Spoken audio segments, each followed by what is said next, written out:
Hello and welcome to PFF Fantasy Football Podcast. I'm your host, Ian Hartitz, and today we have another special edition of our 10 Questions podcast. Plenty of Week 5 storylines will be had. Got a couple wild cards up these sleeves, though, so be ready, everyone. Very special guest on today. He is a director of forecasting at 4for4 Fantasy Football. If you were following his rankings in 2010 and 2014, you probably won your league because he was Fantasy Pro's most accurate ranker in those years. You've been pretty fine the rest of the time as well because he's been top 6 in 9 of the last 11 years. Bonkers consistency from my man, the one, the only, John Paulsen on Twitter at 4for4_John. John, our first time talking. We've been beating around the bush on Twitter for a while. How's it going, man? It's going good. I don't know if I can match your energy, Ian, but I appreciate you having me on the podcast. Happy to be here. This is my first appearance here, so I'm happy to be on. Absolutely, man. We are happy to have you. And yeah, you know, some people try to say a pot of coffee a day is too much caffeine, but whatever, couldn't beat me, as always, here on the 10 Question Podcast. You know, I just started naming these 10 questions like a year ago because I got tired of trying to come up with titles. Maybe there'll be 11 questions, maybe 8, I don't know. 10 are planned, and we will get right into them. So, John, here we are. It's Week 5, and when I gave you these questions yesterday, I wrote, pending true Matt Nagy malpractice.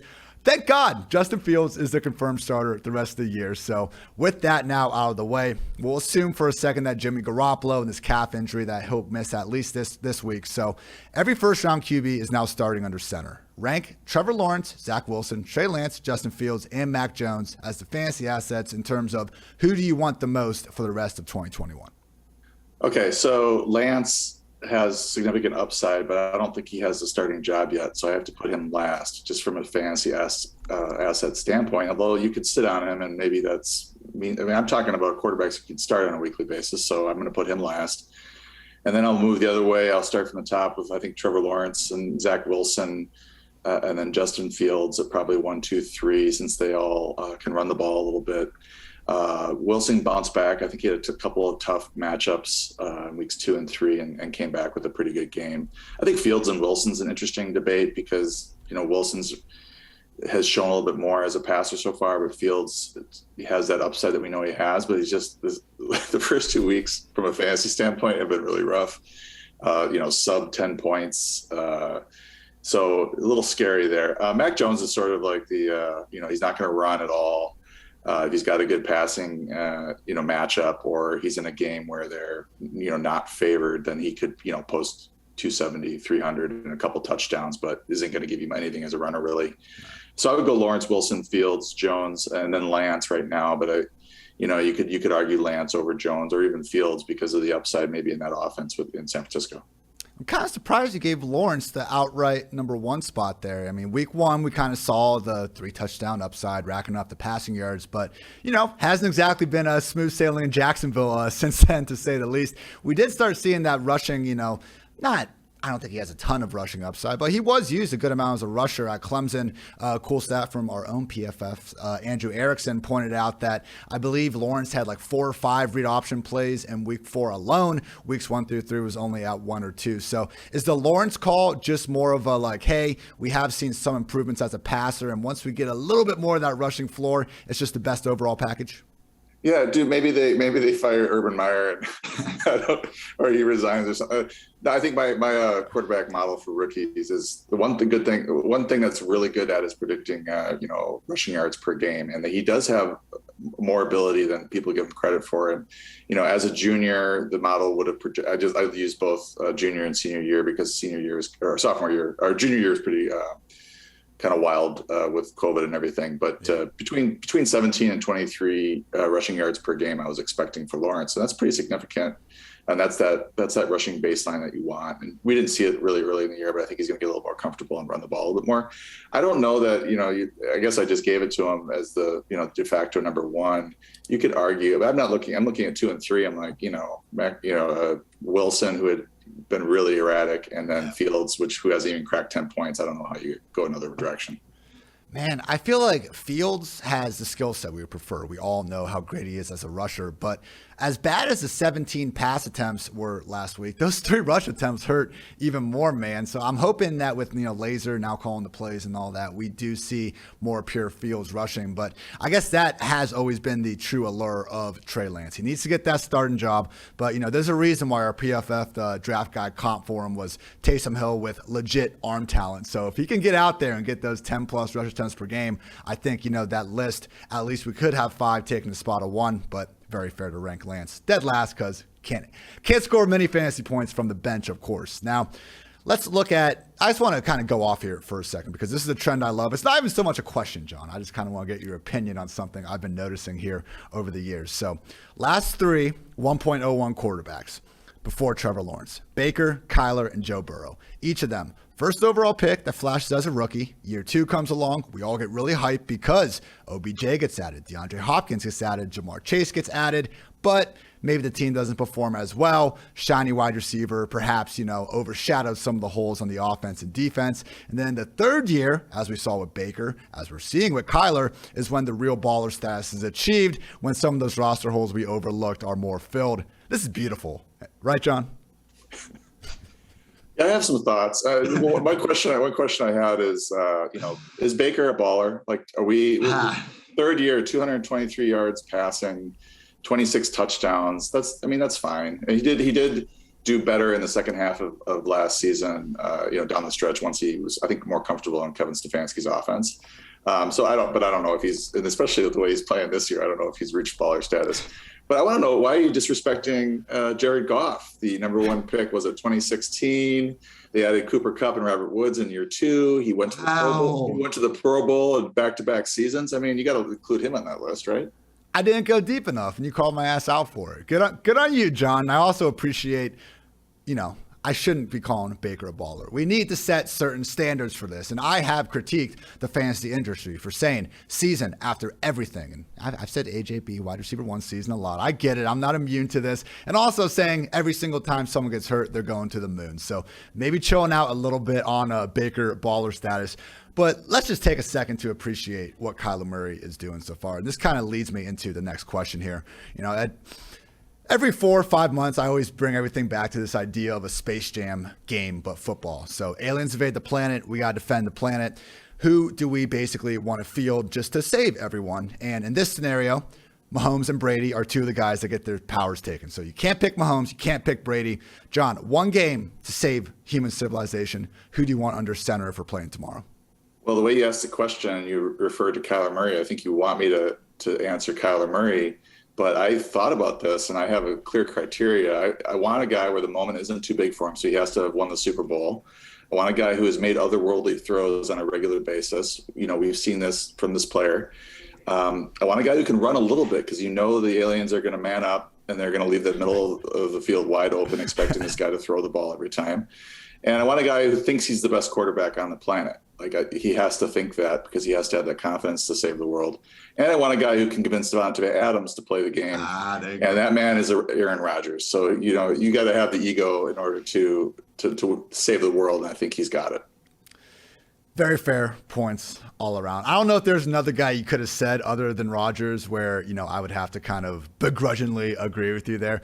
But yeah, Kyler Murray, if he can go and start checking some of those boxes, I think he'll be in that conversation. It's just, yeah, and you're right. I just want to talk about Kyler Murray here. It's, a lot of people would say, hey, let's talk about Kyler Murray. I make up an alien invasion story to try to get the point across.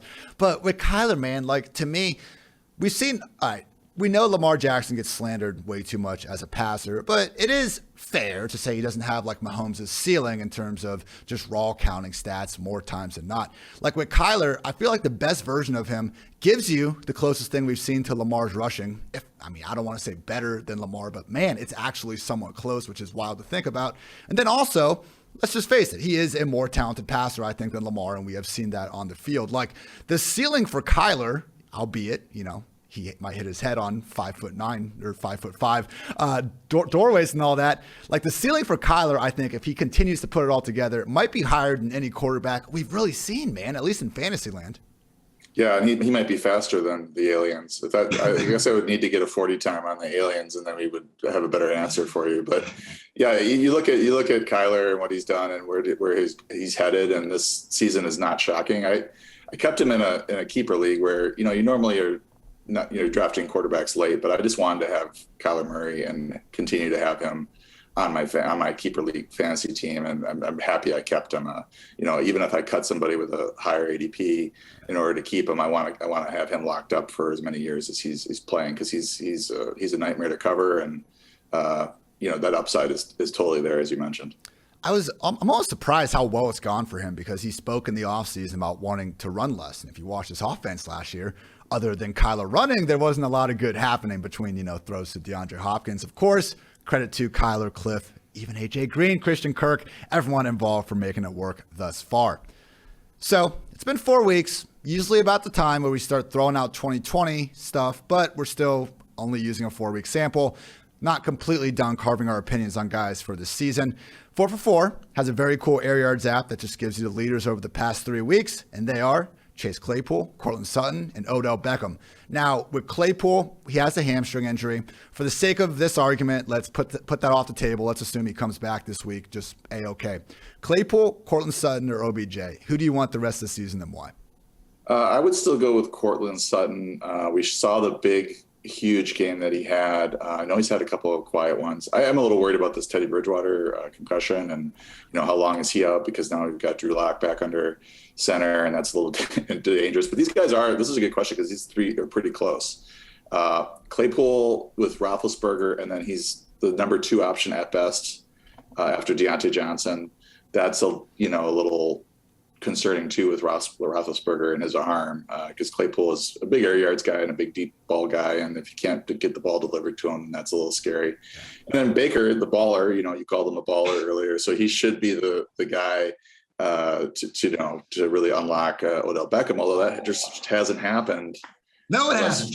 So I would go Courtland, but these three are really tight. Man, yeah, I'm going to regret saying Baker's a baller for the rest of my life at this rate. Yeah, it's, I spent enough time bemoaning that Vikings performance last week. I am continuing to fire up OBJ as a borderline wide receiver too. But, the latest news we got on Jerry Jeudy is that he might not be back until week 8 or so. Jarvis Landry, I'm not exactly sure of his timetable, but it could come a little bit sooner. I think the Broncos are going to be a little more pass heavy, than the Browns more weeks than not. And Teddy versus Baker, man, it is an argument, especially if Teddy can be playing as well as he has been this year. So very fair on Sutton.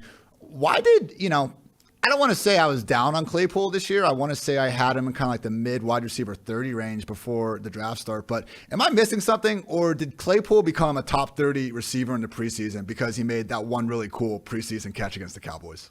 Well, I think it was a function of a couple things. One was that Juju was just kind of ignored. What happened in the offseason was Juju was a free agent, and we thought he was leaving. And so everybody got really fired up about Claypool and Deontay as the 1-2 punch there in Pittsburgh. And then he re-signed. So then everybody kind of got down. Everybody kind of kept Deontay where he was at, 4th, 5th round. And then Claypool dropped a little bit. And then Juju was in there 7th round. And then I think Claypool moved up. And then also, Matt Harmon's running around with his reception perception, talking up Claypool, and he's on podcast after podcast after podcast. And of course, Claypool's ADP is going to rise in that situation. So he's a guy with a ton of upside, and, everybody in fantasy loves that type of player. They're going to pick him over Juju, and that you could see their ADP splitting as the offseason went on.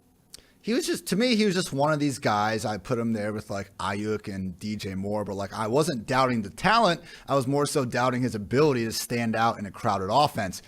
As we saw, sometimes the talent wins out and DJ Moore freaking starts breaking fantasy football. Other times, Kyle Shanahan does Kyle Shanahan things and makes us hate this game that we all obsess over.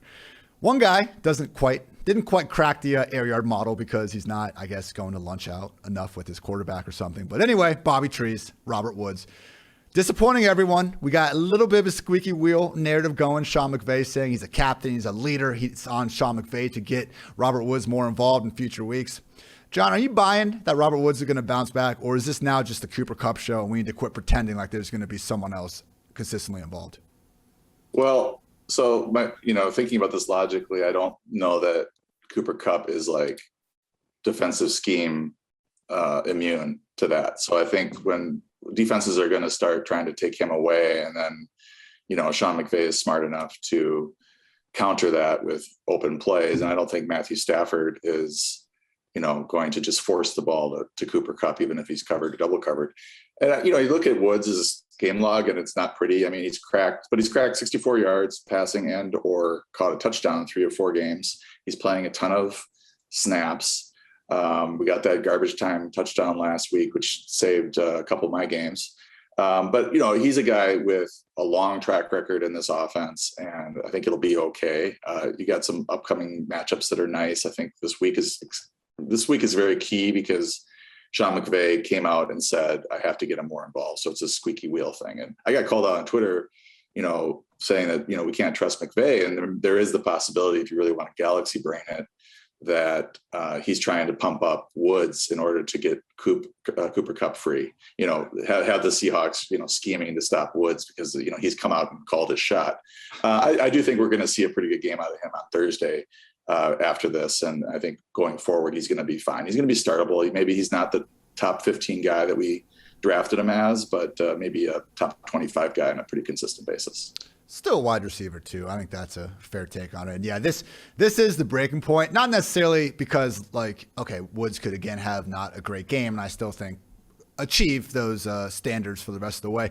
But there's something about Thursday night football where if someone busts on Thursday night, everyone just has to go look at that 1 or 2 point score in their lineup until Sunday. I feel like those games just get beaten into the ground more than ever. Like Joe Mixon last week, before he got hurt, people were losing their damn minds, and it's like, okay, 60 plus yards and a touchdown. Like, I get it. We didn't get the receptions we wanted. Not necessarily the end of the world, people. Just Thursday. Got many more games to come. Could I add something on that? Yeah. Woods, I thought he would run the ball a little bit more too, especially with the injury to Cam Akers.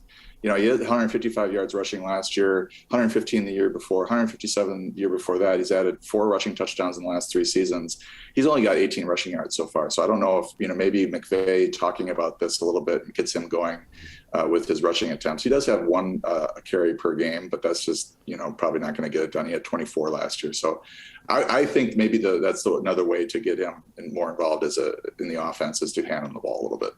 It's a great point. I think this year I did give Kupp the slight nod, but in past years I have used a tiebreaker between the guys as, hey, similar targets, and Robert Woods is going to get 20, 25 rush attempts per year. I kind of thought that if he was going to lose those, it'd be to like Tutu Atwell, who we just haven't seen at all this year. So he's not losing it to him. He's not losing to another wide receiver. It's just kind of been a different way of running the offense. So I guess credit to McVay for expanding things, but please, Sean, I know you're a listener to this podcast. Give Robert Woods the ball if you can help it, please. Thanks. Okay. Mentioned Joe Mixon being hurt. Schefter calls him week to week. Zach Taylor calls him day to day. I'm going to take Schefter's side on this one. Taylor is infamous for not exactly giving us anything about his receivers. We also have Damien Williams filling in for Dave Montgomery, who are expecting to be out 4 to 5 weeks. For this week only, based on what we know now, which is not a lot about their potential snap rates here, who would you prefer, Damien or Samaje? Well, Damien, because we know Montgomery's out, but if we're assuming that Mixon is also out, I'd still take Damien. He has the better matchup. The Raiders just gave up 145 total yards to Austin Eckler. They gave up 105 total yards to the Dolphins running backs, and then 122 total yards to the Ravens running backs as well. So it's a nice matchup for him, and I think it's a little bit better than what Perine has with the Packers, who did a pretty nice job against the run, the last couple of weeks, 49ers and Lions. So, I like Damien. We've seen him do it before for stretches. We know he's pretty good, so I think he's the pick this week. More, and I know we haven't seen much regular season action from these guys, but bigger takeover potential between Khalil Herbert and Chris Evans. It's a tough one. It's a tough one. Yeah, I would say Khalil Herbert because you're sort of I guess you're hoping for. I don't even want to say it, but I just don't think Mixon's going to be out that long. So I don't think that the job is going to be open that long. So I think you've got a better chance with Montgomery out 4 to 5 weeks of getting a few starts out of Herbert if something happens to Damien. I do wonder if they just aren't confident in Chris Evans yet, just being this kind of 3-down back. They've talked up his pass down ability all throughout training camp, but I was looking to see if they had used him in pass pro. Spoiler, No. And like 7 of his 9 routes this year have been in the slot or out wide. So Perine might legit just have that regular Joe Mixon role with Chris Evans getting a few snaps here or there. Excited to see these guys either way. I know a lot of people had Herbert ranked pretty high in the pre-draft process before. Obviously, he landed on a pretty crowded running back depth chart. Let's talk about another running back. He's been disappointing the last few weeks. Damien Harris. With that said, they faced the Saints and the Buccaneers. I believe those were last year's like single 2 best defenses and fewest points allowed to fantasy backs. And even if they weren't, you can look at those front sevens and see why an offense will not want to give the ball to Damien, 20 times up the middle. With that said, James White is out. We got Brandon Bolden taking some things. And now we're finally in a position where, hey, big time favorites for the Patriots this week against the Texans defense that isn't as horrendous, I think, as we thought. But like, come on, when we see a Patriots game favored by 7+, this is when we got to get behind the early down guy, right? I think Damien Harris needs to be in starting lineups this week. Yeah, I think this is, if you have him, this is the week you're starting him in a game where they're going to probably lead. And if they're not leading, it's probably going to be competitive and they can stick with the run. This is the type of game where he shines. And then I think on the other hand, you mentioned Brandon Bolden and the pass routes and the passing downs. They did get Harris involved more as a route run. He ran more routes than Bolden did last week, and he did catch a couple passes for 30 yards. So they are at least, he's been pretty bad at pass protection, but they are at least trying to get him involved in the passing game as well. So I think this is that with that's sort of a backup plan if something goes wrong and all of a sudden Houston's up 14-0. You still have an out with Harris being involved as a receiver, but this is the game where he probably sees 18 carries for 100+ yards and a touchdown. Season high snaps last week, season high routes. A lot of good usage for Harris. Not a good -4 yards in the box score, obviously, but this is why we try to pay a little more attention to the usage as opposed to the production there. We're out on Brandon Bolden being a major thing, right? Maybe he has another week or 2 of these targets, but I feel like it's inevitable that either Damien takes a lot of these pass routes, or I think more likely J.J. Taylor, perhaps Ramondre Stevenson get more work, right? Look, my guy Cordero Patterson, it's great he's having this late career breakout, but we can't have this many guys that have never gotten these roles just all of a sudden becoming major parts of offenses. Can't happen. I wouldn't underestimate the willingness of the Patriots to stick with Brandon Bolden as their third down back because they trust him. He's been around forever. So those other guys have to show it in practice, like they can handle this. But, I just don't know. I don't know this. I don't want to gamble on this backfield other than, running Harris out there this week. That's a fair point. I was because he was involved. I believe it was 2019. I kept seeing Bolden really starting to get in there. But who was he losing snaps to eventually then? White, Burkhead, Sony. Not a rookie, and J.J. Taylor, who I believe was in his second year. So trust goes a long way in the NFL, certainly in New England. So, okay. I've been feeling frisky lately on Twitter. When the helicopters keep crashing everywhere, I got to come up with a new shtick, here and there. And the one thing I've been trying to nail lately is who are the top 2 trade targets at running back every week. So last week, I said David Montgomery and Chase Edmonds. Montgomery because before he got hurt, we were actually seeing Damien not get the same pass down work, and we were getting that 80% snap roll that really Montgomery rode to, such a great second half last year. Obviously, he's injured. Chase Edmonds, I love because he's the RB13, I think, in PPR right now, and he is an injury away to the single most injury-prone running back in the league from having a true workhorse, Austin Eckler light, role, if you will. Montgomery's out of the picture, though, so what about replacing Montgomery with Josh Jacobs? John, just initial thoughts on Josh Jacobs the rest of the way. I'll tell you why I think why I think he's a good target afterwards. Well, I would just want to comment that Edmonds is a great call because he is RB12 in PPR, and he has not scored a touchdown yet, which is in that offense. I think it's a league high, 68 touches without a score. I don't know if anyone else is. I think Lenny is kind of close, and then no one else is over 50. Madness. Yeah, he's cleared 12.5 PPR fantasy points with 0 touchdowns this year, so it's coming. The big game for him. I don't know if it's not going to be goal line, though. We know he's not involved in the goal line.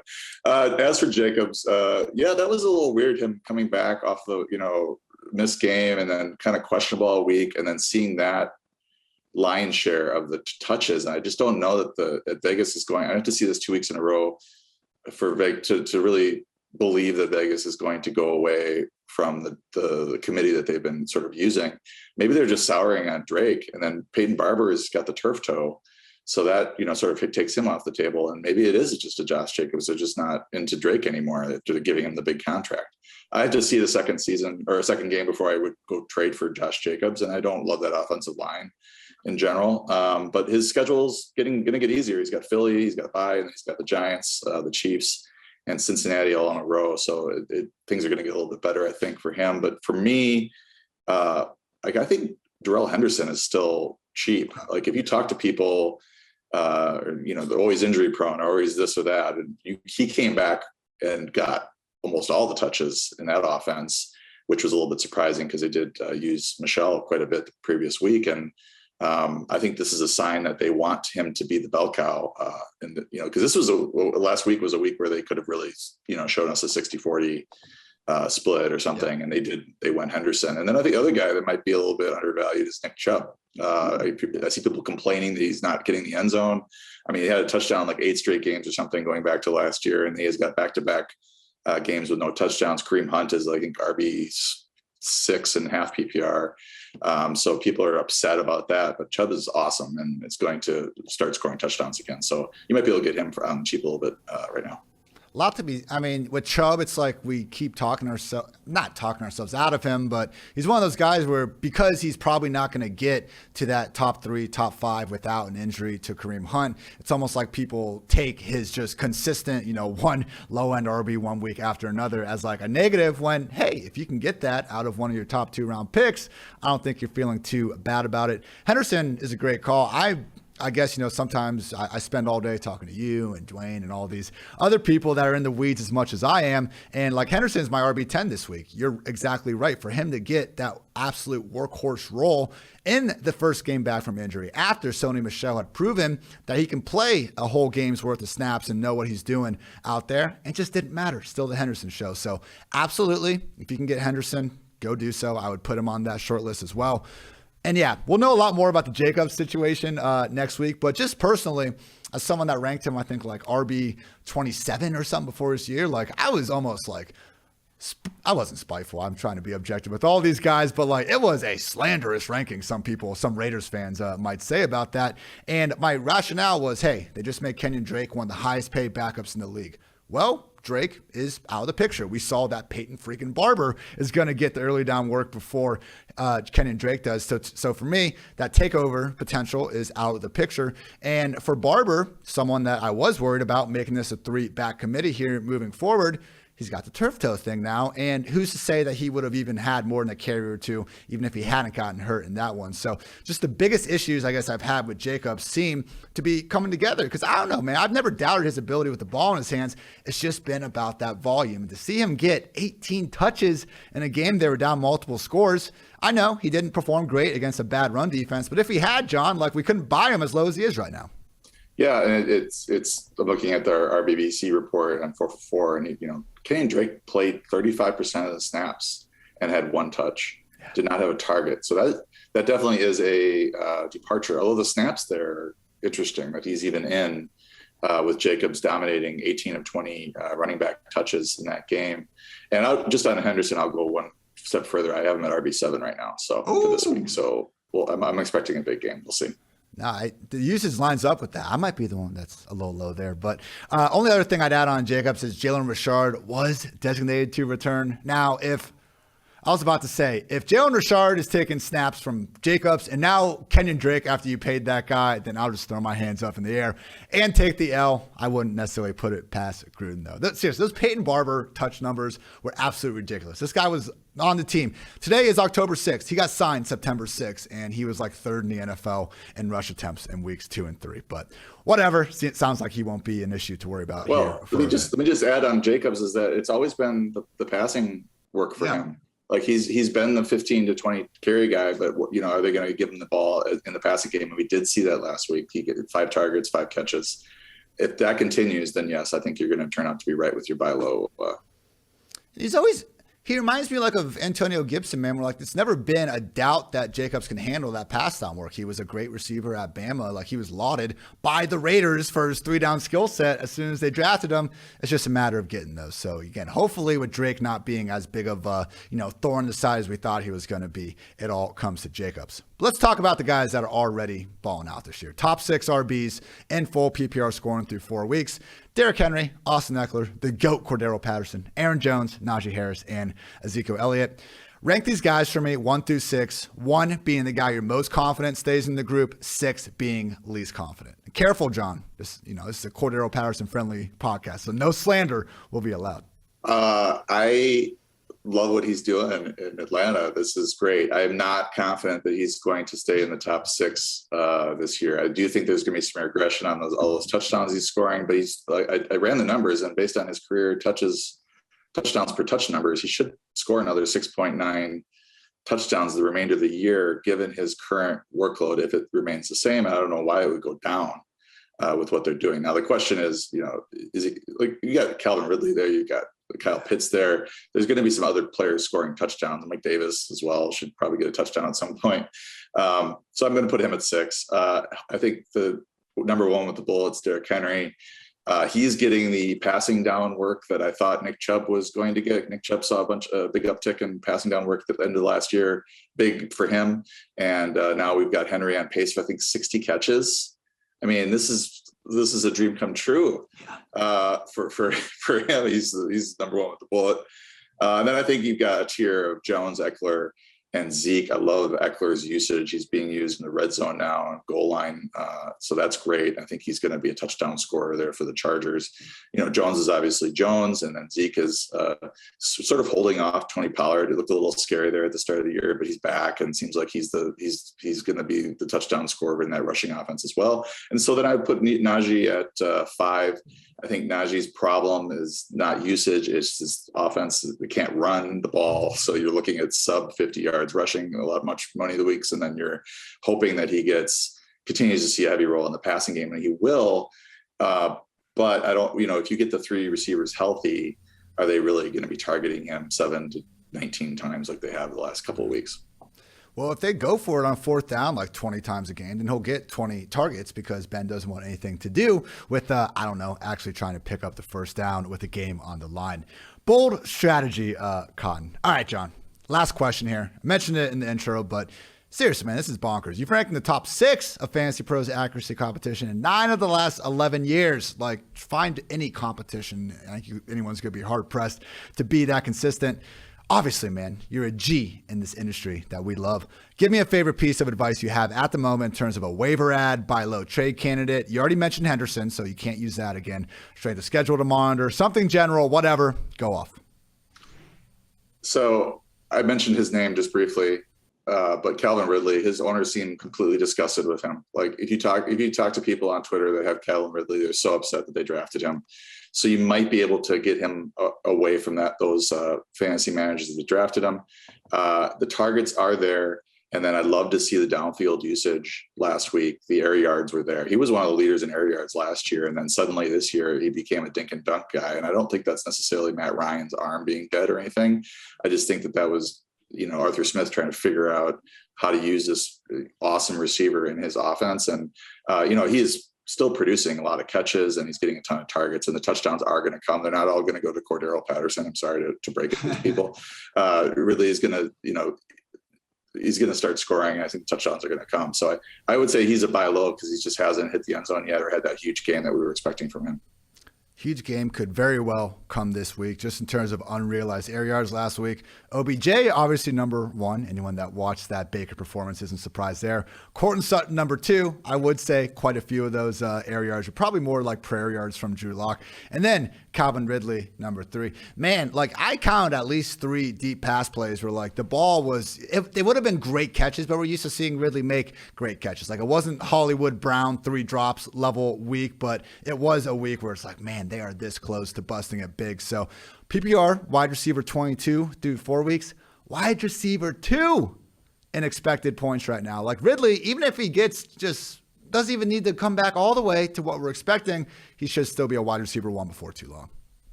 Yeah, I think he's a guy you're going to want to have on your team the rest of the season.